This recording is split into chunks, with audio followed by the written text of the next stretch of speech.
good, guys? Welcome back to Everyday Struggle with Nadeska, Akademiks, and Wayno.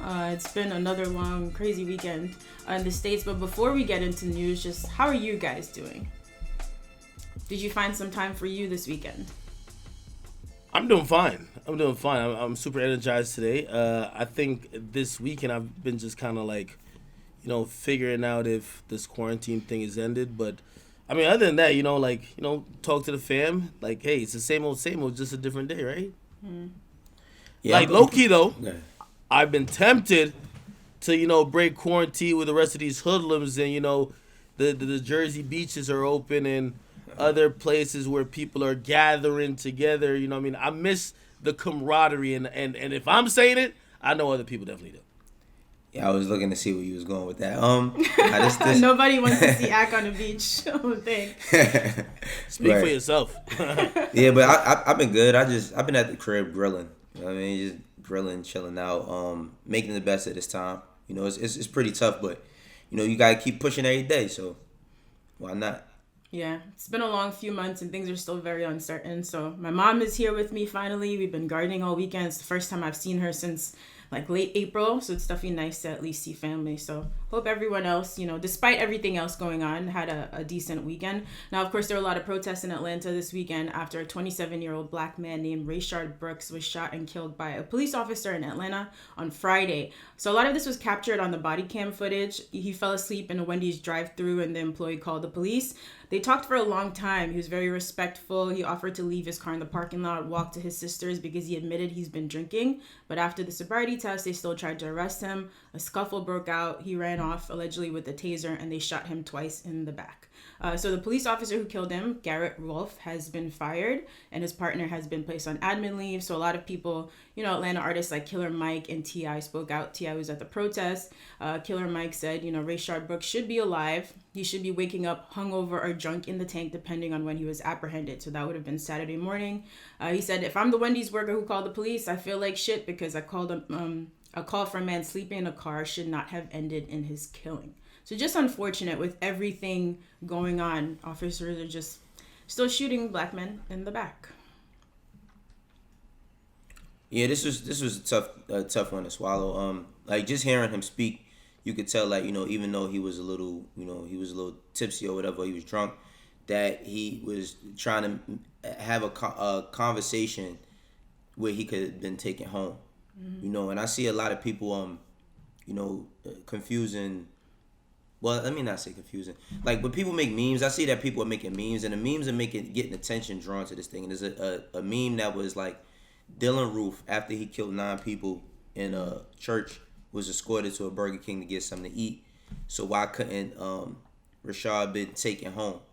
And it's like, damn, like he probably, the scuffle broke out because he probably had a thing where he didn't want to go get locked up for a DUI, right?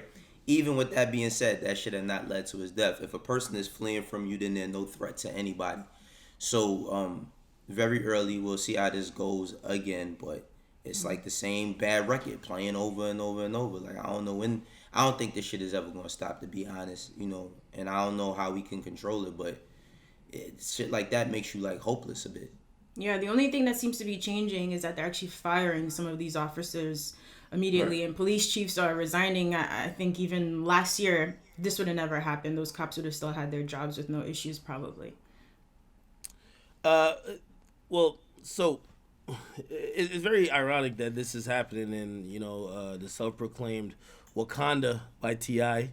He when the riots started, or not even riots, but like, just like, I'll call it extreme protesting, aka looting. He was saying, listen, we don't have these problems in Atlanta. Atlanta is like the place that's like kind of like paradise for, us niggas. Clearly it's not, What I will say in regards to his particular situation, super unfortunate that he did lose his life. I will say though, I see people's approach to it a little bit like non-practical, because as much as we didn't want him to lose his life, like, again, I've had this situation, and by the way, I condolences to anyone who's ever lost a friend, family, or relative to a drunk driver. This is a very serious situation. You get me? It's not just again, you wouldn't want a drunk driver operating a vehicle at all. And there was, and for me, I did a lot of background research and to figure out like where was he? Because I keep hearing he fell asleep. Did he fall asleep behind the wheel with the car on, or did he fall asleep like in the car? Because I know at least in Jersey, if you fall asleep in your back seat, as long as the car is off, there's no way you can get locked up. There's like even if the police like even if it's parked illegally or whatever, there's no way you could get locked up. Now, if you fall asleep behind the wheel or the car is operational, which means it's on, that's the problem. So you know what? When I see people say, "Oh, they should have took him home," if he was behind the wheel and the car was on, just being very honest and just being objective, like that wasn't gonna happen. Regardless, I think they grossly mishandled the situation once he quote unquote started to resist. Like, yeah, not because he ran off. Again, you know he's inebriated. Like, we see the conversation, we see it through their body cams. Like, I get what people are saying, like, yo, he grabbed one of their tasers, but I just feel like it's two of y'all, it's one of him, and I of course hear the risk of, yo, he could have incapacitated one of them and took the weapon, but I feel like there's a way you could handle that situation without fatally wounding someone. I don't think you had to use lethal action. And for other people who I keep hearing people saying things like, "Yo, they could shot him in the leg." Cops are not trained to shoot nobody in the leg. They're trained once you pull out the gun to use lethal action. Like it's only to kill somebody. Well, so which is crazy because he wasn't driving at that point. It's not like he was fleeing in the car and he could have hurt someone who was on foot. I felt like they could have tackled him. They could have the gun didn't have to come out. So like I'm with everyone there with like, damn, why are you guys so quick to be trigger happy? But that's where my outrage lies, honestly. All right, man, it's a difficult time and it's going to continue to be a difficult time, for the next few months. It seems like with this pandemic and with all of the social unrest, and a lot of companies are figuring out how to navigate it. I mean, even you guys, if you're one of our regular viewers, usually these are not our topics, but this is just, it's important. It's what's happening right now. So the NBA season is returning soon, it seems, but players are split over this. So people like Kyrie Irving apparently not with it. During an NBA players call on Friday, Kyrie reportedly said that he's opposed to resuming the season in the wake of the current demonstrations and all the social injustices. People like Carmelo Anthony and Dwight Howard apparently feel the same, while The Athletic says that LeBron James, for example, actually believes that playing, won't deter his ability to help with social justice. How do you guys feel about this? I know a lot of people miss sports. You guys are both big NBA fans. Do you understand where Kyrie would be coming from if this is true? I do, and I mean, it's a difficult situation. Kyrie has said, I mean, two or 3 months ago when all this started happening, he had already shut himself down for the season. He said that he wasn't playing again until next season because of injuries. Him and Kevin Durant. Well, Kevin Durant wasn't cleared to be playing until next year anyway. But Kyrie Irving is also a person who's grossed like about $37 million this year. So when I view that, I say like it's a catch-22. Not everybody who's making millions of dollars in the NBA is able to maintain their way of living. Now, I'm all for the NBA coming back with restrictions and guidelines, so that they take every precaution they can so that nobody, catches COVID-19 or whatever. But at the same time, a lot of those NBA players are affected just like a lot of other people, and they need to play and they need to make money. So that's where the difficult part comes in. Like I said, like fortunately for Kyrie and a lot of other guys, they're beyond rich. There's a lot of people that don't have the same options. I think that, with everything that's been going on, people have kind of forgotten that the pandemic has been happening. Mm-hmm. But at the same time, it's like if they're taking the right types of precautions, I think basketball, with everything that's going on, would bring a little sunshine. You know what I'm saying? Like it would bring a little bit of happiness or a little bit of light, in all of this darkness that we're going through. COVID aside, I listened to Steven Jackson kind of speak about, his personal opinions. And by the way, he was, very close to George Floyd. He feels like the players shouldn't play. And for him, he says sports, at least at this point, is a distraction from the actual goal of actually causing some real change. And he feels like we're close and it's happening. So sports might just, kind of distract people and kind of go back to being same old, same old. I actually disagree with him with that. You know, again, I'm not even gonna address the COVID part of this. I'm just speaking about sports being back and also these social issues going on. I feel like, truth be told, like the biggest platform, like LeBron could have is on the basketball court, and for all these players, like if they care, like I'm gonna be honest with you, I'm not listening to these dudes if they're not playing. Like I know they're celebrities as well, but like I think LeBron could make more of a statement while playing. And again, I know there's other things that go into it. I feel like that's where, if they're allowed to make statements there, or at least take a stand in however they want, you know, I think that's more powerful than just kind of have them on social media like everyone else. So I'm down for them to return to playing, but I understand where some people are coming from as well. Well, Yeah, it's my fault. go ahead. It's fine. No, I was just about to say, like, you know, with them not playing, it's just like I said, it's just a difficult situation because like Ag is saying, like I would like to see them being able to be on their platform so that they could voice or address certain issues. You know, like the interviews ain't hitting the same when it's not after a game. You know what I'm saying? Like I don't know if people are paying attention the same exact way. And a lot of people just make it into a LeBron thing. You know, it's not just LeBron who wants to play. It's a lot of other players that want to play. So it's just a little bit like, you know, it's like a seesaw. It's up and down, back and forth. I don't think anybody's wrong. I don't think anybody's right, so to speak. You know, but entertainment is entertainment. Nothing else is, like, people didn't stop putting out movies or shows or whatever. Like, people are still entertaining. So I just don't see that, you know, it should be too much of a big issue in that light. Yeah, I mean, we've seen the other leagues, even not in the States, that have returned. Players are definitely making statements. So to you guys' point, once they figure this out, if they do, we're certainly going to see some statements made. Did y'all see the Korean baseball though, where they put sex dolls in the stands? No, and way. then they put sex dolls in the stands as like the audience fans, as an audience. What? And then they got fined for that. They had masks over the sex dolls and all that. So then after that, they started using teddy bears and shit. They put teddy bears all in the stands. That's for baseball. hilarious. Yeah, for Korean baseball, I think it was. It's definitely nice when they add music, at least, even if it's the pre-recorded like fan sounds, yelling, screaming. It definitely makes the arenas feel less empty.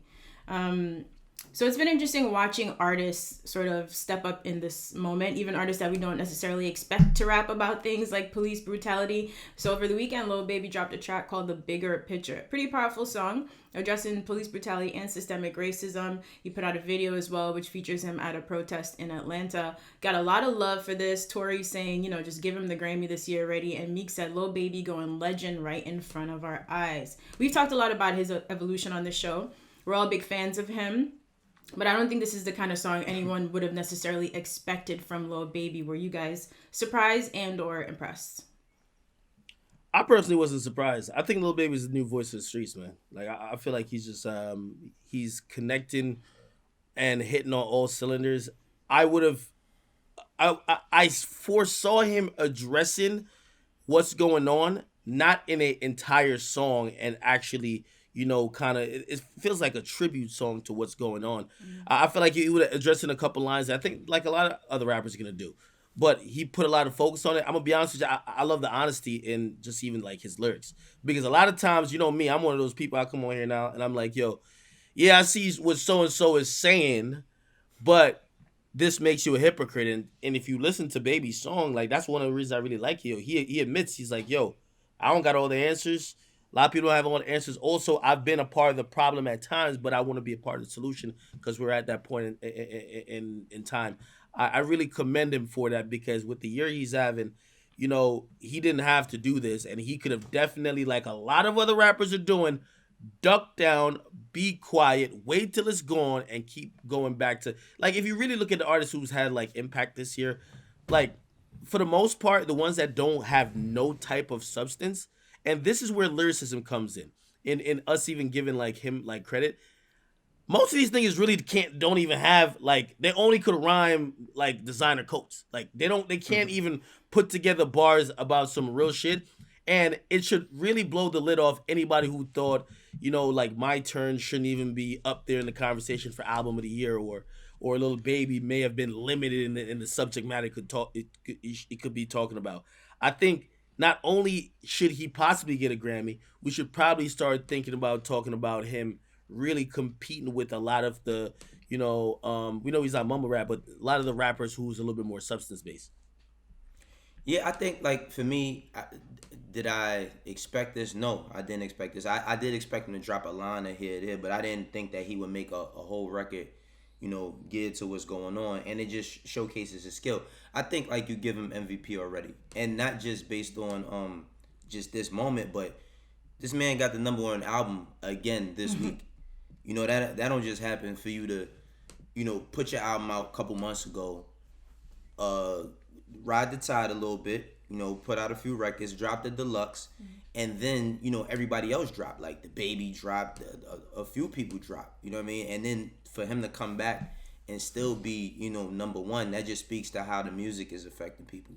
I think that Baby is like, this is his arrival moment. I think everybody has like their real arrival moment. Like I think for like Drake, it was really like Take Care, when everybody knew that he was going to be the guy. Like for Kendrick, it was Good Kid, Mad City. If you was a fan of Section 80 and the From the Heart and all of that from prior, then Good Kid, Mad City was the moment where you saw that he was going to be here to stay. I think Baby with My Turn and just a moment like this cements him for a bit. I don't think he's not in question for anything for a while. He's definitely like, if you had to ask me, and I know, by the way, even though emotionally scarred, he said, that's your favorite song?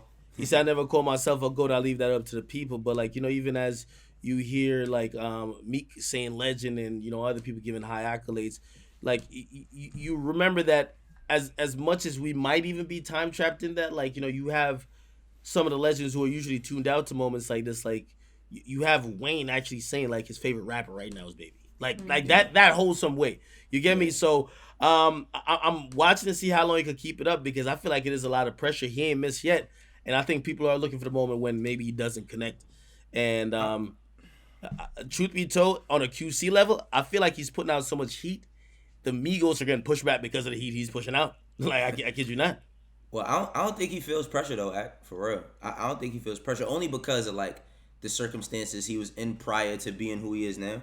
I think that this is not really pressure for him. I think that, and even when we had him on the show, I think that like, not that he thinks it's easy, but he understands his space. And him making a record like Bigger Picture shows like beyond just what's going on in the world, he understands his space as an artist. That's what's going to separate him from everybody else. I do want to like just throw it in the air, and maybe even, I don't know if you want to chime in now or we could discuss it later. As we move to basically into a decade since we last crowned, like, not only just like a new school, but like it was like that top three. It was like the big three: Drake, Kendrick, Cole, right? Do we foresee, as I think things are rounding up, like with some of the new artists getting their legs under them, is Baby a top 3 rapper category? And we know what that comes with. It's not just hit records. It comes with some substance. It comes with lyricism. It comes with a little bit of consciousness as well. Is he up there to be in that discussion if we were forming a new top 3 that we see that could possibly dominate for the next 10 years? Yeah, I think that he's in there. I think that he's in there. The thing is that getting everybody else to understand that he's in there is to get the people to really listen to his album. Because like, there's no Bigger Picture on his album, but beyond that, he has a lot of shit where he's talking about real things that's going on in life that affects him. From how he deals with his baby mothers to his sister and his mom, and how he takes care of them, his influence on his kids, how he feels about that, how he feels about like the young niggas watching him. I feel like those are the things that makes the person that's kind of skeptical on Baby say, "Oh, all right, I'm gonna fuck with him," but they don't really know yet. I think a lot of people are just viewing him based on We Paid. You know what I mean? Like a lot of people just paying attention to We Paid, but once they start digging into that, and I think that's gonna happen later on in the year, because when you see a person like a Baby, like we said, drop an album early this year and then it goes #1 again, there's gonna be more people that say, all right, what the fuck is all the hype about? And Okay. I think that him being solidified in there is gonna be towards the end of the year. But for me, I think that the argument is definitely there that he's top 3 right now. That's interesting. I feel like I posed this question a few months ago, and the answer already seems a little bit different. So that's dope. This track definitely helped. Let's see where he is by the end of 2020. Let's end with this. Tomorrow we'll talk about Trolls and 6ix9ine and Nicki Minaj, because that's a lot. But we know that Lil Wayne has been really consistent with Young Money Radio over on Apple Music. So in the most recent episode, he confirmed that him and Nicki are doing a joint album. Now, we don't have any word that she has a confirmed album coming at any point this year yet. What do you guys feel about the timing of Nicki and Wayne dropping a joint album? Soonish, anytime soon, in the next year. I personally don't think this is happening. I think it sounds good. I think this is like water cooler type, just kind of like shoot the shit type of, things. Like, there was supposed to be a Wayne and Drake, like, either like EP or album leading into like the tour, like the second like Drake versus Wayne type tour. And shit, I've been fiending and waiting for that. Like, I guess, with Wayne and Drake, we kind of like almost saw like a torch passing, like that wasn't maybe on an album, but it happened. With Nicki and Wayne, honestly, I don't see it happening, honestly. Like, if I'm to just be realistic and go off Nicki's recent moves, Nicki's chasing the hits and chasing the charts. I don't think she's chasing a legacy moves like this. This would be a legacy move. If I'm looking at, whether she's on Doja Cat song or 6ix9ine song, I think, she's still very much into putting up numbers on the scoreboard. And not that she wouldn't do that with Wayne. I think she's about, like when Wayne drops a project, like, we all love Wayne. He's a legend, but this is a different category than the quote-unquote new hot wave or trend that's going on. I think Nicki's very much concerned with the ascension of Meg Thee Stallion, Doja Cat, and even Cardi still lurking, to make sure she's always that number one figure. And I don't know if she's looking at that particular project as a priority, if you ask me. I could be wrong. I mean, I don't. I think it can happen. I don't think it happens anytime soon, though. Like, I think that it definitely can happen. Even when I think about, like, I just thought about what Axe said about, from the past 10 years, and I'm thinking about Young Money. Young Money has had some really great moments over the past decade. Like, I'm talking about, like, a lot of shit gets swept under the rug because, I felt like Nicki kind of grew to a space where you didn't even look at her as Young Money. Drake grew to a space where you didn't look at him as Young Money. Wayne was always Wayne, and you knew Young Money came from him. But when you look at them as a collective, I don't think they get as much credit as Cash Money gets for their success, as Young Money should, right? Now, I think that could really, spark another era for them. So I don't think it happens this year or even top of next year. I think it just that collab could happen. Well, me personally, I ain't gonna lie. I would love to just hear them on more records again. Like, I would love to hear Wayne, Nicki, and Drake on more records together. I don't know about a whole album or a whole EP, but I think that they could do a little short project. Like, what's wrong with 5 songs from them? Not now. Like you said, Nicki gotta make sure that the coast is clear when it comes to her shit. You know what I'm saying? Like, 'cause she definitely wants to hold that space. But I think it could definitely happen. I agree with you as how you said it, right? So, like, yeah. I think the dope move wouldn't just be, not saying there's nothing wrong with it, but I don't think it's just Nicki and Wayne. I think it's Nicki, Drake, and Wayne. And Nicki and Drake, they beefing. So we ain't gonna get that anytime soon. Yeah. So, but come on, man. I do think that those 3, if they announce, like, and I think they could definitely, like, share the workload, right? Mm-hmm. Like, 5 tracks from Drake, and y'all hop on whatever, and 5 tracks from Wayne. You know what I mean? So it could happen like that. I just don't think that the allure is for Nicki and Wayne, as opposed to it would be Nicki, Drake, and Wayne. Yeah. Well, hey, man. So there's a chance it doesn't come at all. So we just wasted our time with another hypothetical. It happens. It took Dipset like 15 years to speak to each other. So who knows? Oh yeah, it's gonna be like the retirement album or something 20 years from now.